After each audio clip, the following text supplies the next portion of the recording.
Ladies and gentlemen, so obviously I've glued it in with the PVC cement in these tank connectors. These are 1.5 inch, by the way.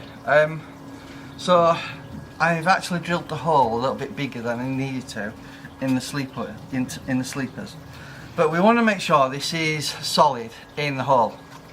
So we're going to use some of this expanding foam. This is a Wazi foam fix. It's basically black landscaping foam, and so I'm just going to foam it in to make sure these connectors are solid in the wood. However, we need to wear gloves. It's very important, guys. When you ever do this stuff, use this stuff, you must use gloves. I got a load of this stuff on my nails and I had to use a razor blade to get the stuff off. I cut my hands to ribbons getting this stuff off my hands. So before I apply this, I just wanted to do a safety message, really. Just use gloves. You do not want this stuff on your hands. Try and avoid wearing any good clothes because it will ruin your clothes. I've got lots of fleece jackets that when I did my conversion from a garage, if you're interested in how I did my pool room conversion, I did my concrete panel garage and did a lot of installation with that. And I'll tell you, I ruined a lot of clothes with this stuff. I was using the yellow stuff, but the same rule applies no matter what you're using. Expanding foam destroys your clothes, so be really careful when you use this stuff. So the plan is we're just going to literally use this stuff to put these solidly into the holes I've drilled out, so these will be solid in there before we start putting the rest of the plumbing in. I just wanted to do a message just to literally tell you that's what you need to do. Anyway, without further ado, let's get back to it. Hi guys, welcome to part 9, I think we're on now. So I've got some PVC solvent cement here, and what I've been up to is just cementing a bit of pipe into these tank connectors. So we've been putting them in just to make sure that it's long enough and comes out the other end. And then what we're going to do is we're going to put a ball valve on these two. So basically I'm going to have a pump here drawing water from the skimmer box down here to the pump inside the pond, and then it'll send water out of this outlet here that'll go to these two jets here. So at the moment I'm just gluing some pipe in there. As you can see, guys, we just want to make sure they're all long enough, all the correct size. So we're just doing some gluing with the pipework, and I'm just trying to figure out how to connect this ball valve, because unfortunately I've not left enough room there. So the reason I want to do a ball valve is I just want to be able to restrict the flow from the skimmer pump that goes to these outlets. So if I find it's a bit too powerful or too much, I can dial it down a little bit, because it's only a small pond. We don't want jets that are blasting out, blasting the fish. We just want a gentle flow. So that's where we're at with the ball valve installation. First thing you need to do, guys, is shape the can up. Then we need to put the applicator on. These are not very good actually, so if you do want to do a lot of foaming, I would highly recommend that you get a gun. Don't do it too tight because it will snap. Right, we've got it coming out, guys. So let's just put a hole in, put the stuff in. Yeah, don't worry if it squirts out a little bit. It might push your fitting out a little bit as well. But you can always cut this once it's dry. So we're just going to apply it to this one as well, so you can see what's going on from this side. So we just fill the hole in.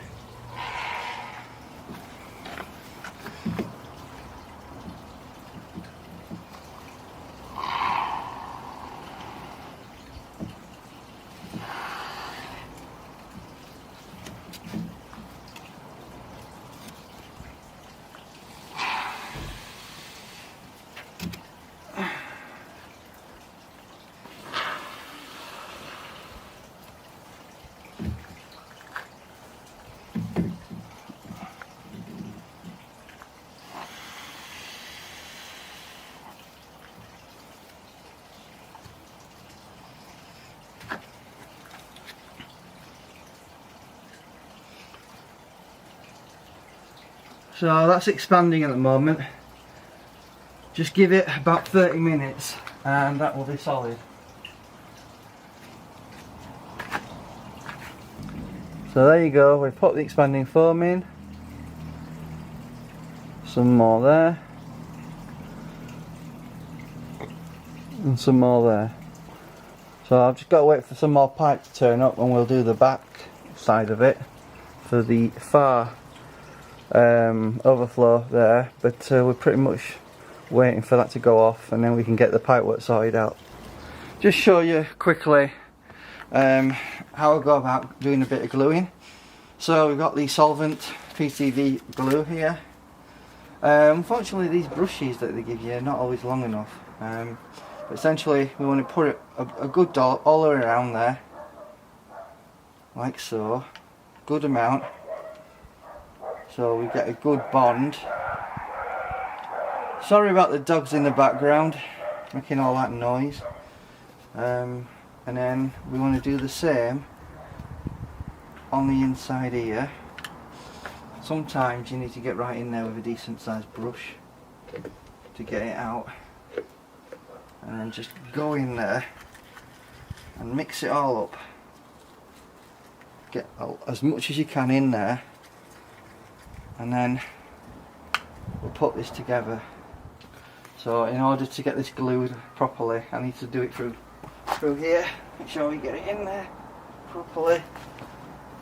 Push it right in so we get a solid connection. And make sure we're in properly, right place, so the pipework can fit. Right, there we go. So you just let glue a bit of time to set.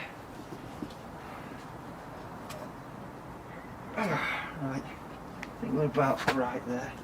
Yeah. So we just want to foam it in, make sure it's in there secure.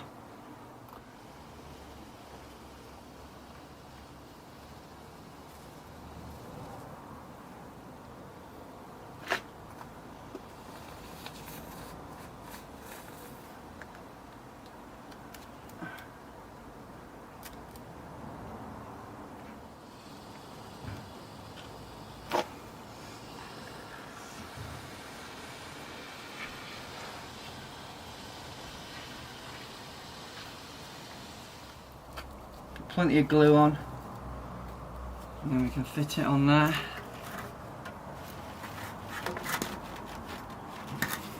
Do the same at this piece. Get some glue, put it on the inside. Put some glue. It's a bit loose in here, so I want to put a bit more on than you would do normally. Same on here.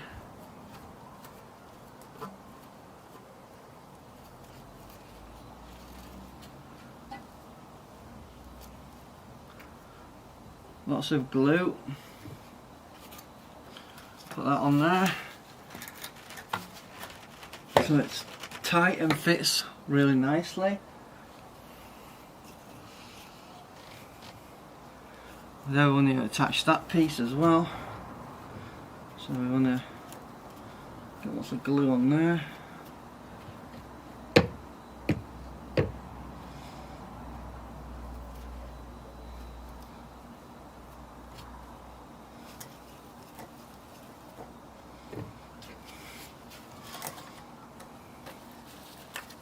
So we want to get the glue on there. We want to make sure it fits. There's no major problems.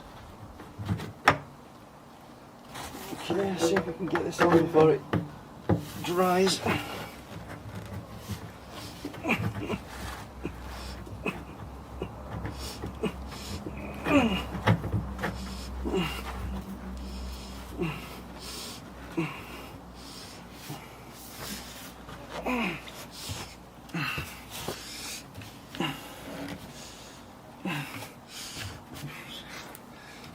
Just need to move this.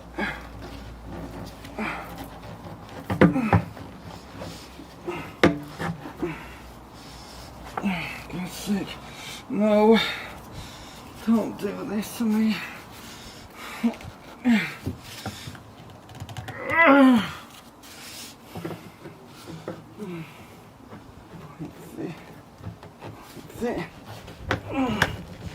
Oh no! Oh, don't let me do it. Oh, God's sake. Oh. God's sake.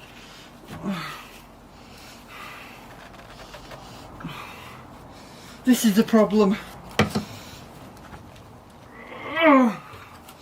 It glued before I got a chance to fucking put it on properly.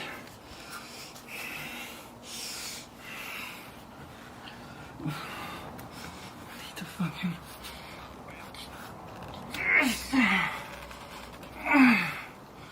Hang on a minute while I do it now. Now we've got some...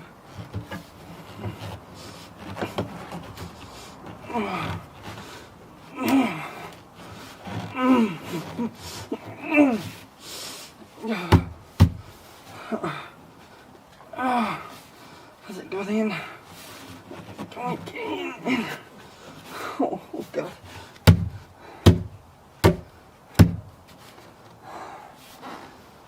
I don't know if it's worked.